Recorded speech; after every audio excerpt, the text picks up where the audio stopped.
Americans dodged a bullet. 4 more years of Trump would have turned the U.S. into another banana republic, with the irretrievable destruction of its foundational democratic institutions.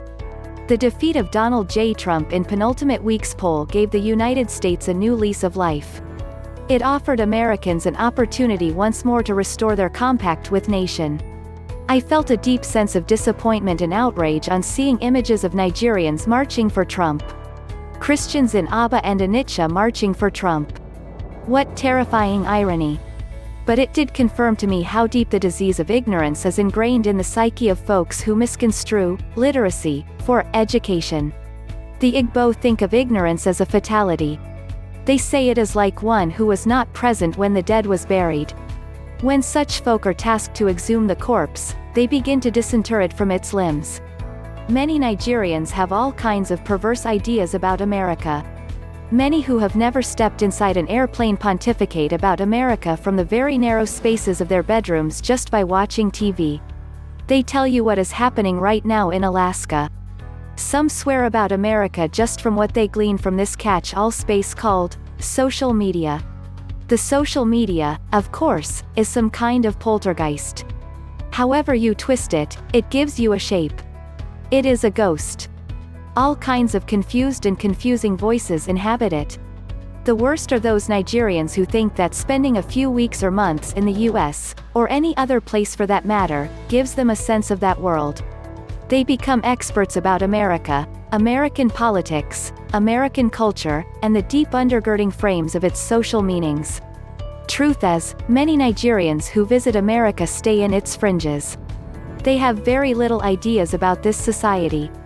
Nigerians come to visit, and they just stay inside their hotel rooms, or the basements of the homes of their friends and relations whom they visit.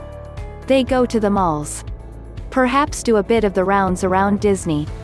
They may drive around to see, and take pictures around familiar monuments, or go to the food halls in the shopping malls where they really mostly spend their time. They see the surfaces. They do not get into real American homes, see Americans at work in their most imperfect and vulnerable states. They do not even go into the underbellies of the cities, the ghetto, the soup kitchens, the homeless shelters, inside America's bitter rural enclosures. They have no opportunities to meet the hillbillies of West Virginia. They watch TV. The morning show. Oprah Winfrey. They read the glossy pages of America, and imagine they know America, just by staying 3 weeks, a month, 3 months of vacation, and chaperoned through the more tolerable sights. They do not go to libraries, or exhibitions, or the neighborhood pubs or speakeasies, or to the meetings of political groups organizing for various issues, or school board meetings, or insert themselves inside spaces frankly closed to many who do not understand America's race codes. Even many Nigerians living in the US for years do not often break through these carapaces of America because they stay confined in their lanes or comfort zones. They do not mingle with the real America. It takes another generation to pull them in. And so, it can easily be such a stretch that an American election, with its deep layers of issues, escapes these Nigerians.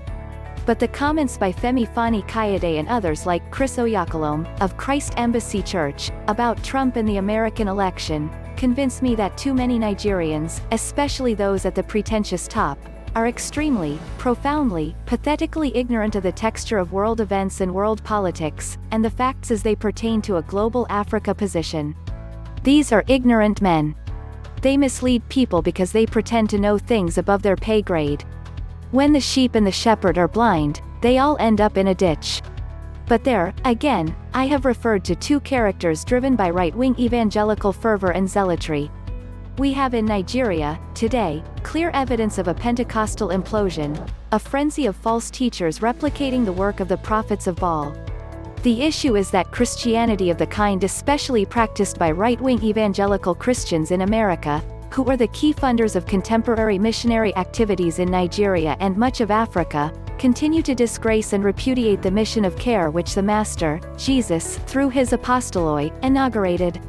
White evangelical Christians in America despise Africans and African-descended people. It did not start today. There is a history behind it all. Evangelical Christians raped African women in the plantations during slavery, impregnated them, and proceeded to rape their own daughters from these women, the so-called tragic mulatto. It all began there. There is guilt and there is anxiety mixed in a historical alchemy of the fear of black insurrection. American Pentecostalism rests on the fact that the African had no God, that it was ordained by a white God that Africans shall be slaves. Liberal white Americans, on the other hand, often side with black folk, and fought slavery and the lies retailed through the American church alongside black folk. But black Christianity and white Christianity do not meet in America. They do not sit on the same tables.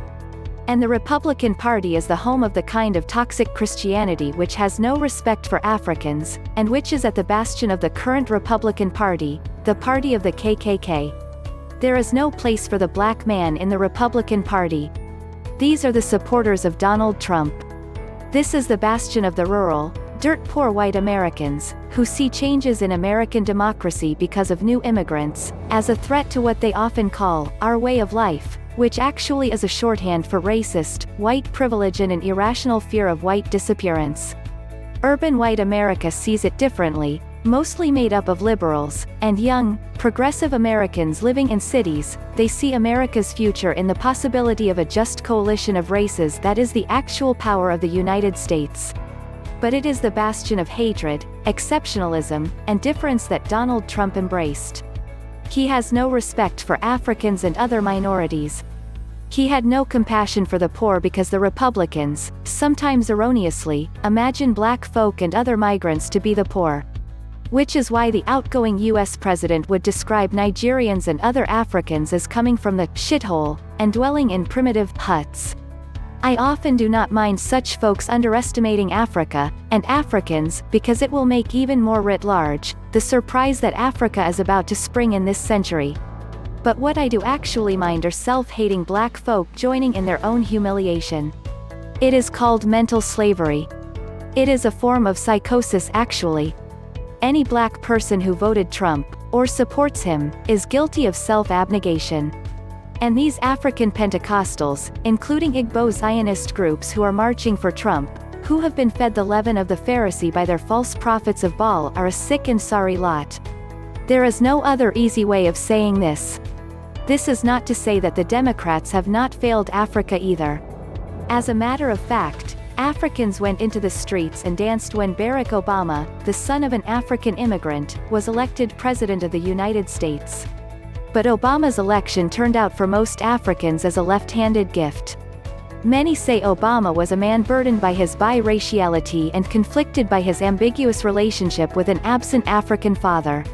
Most Africans say he treated Africa with condescension and with the same kind of paternalism that long characterized America's relationship with African nations since decolonization. But that kind of clunky paternalism is now at its very tether's end.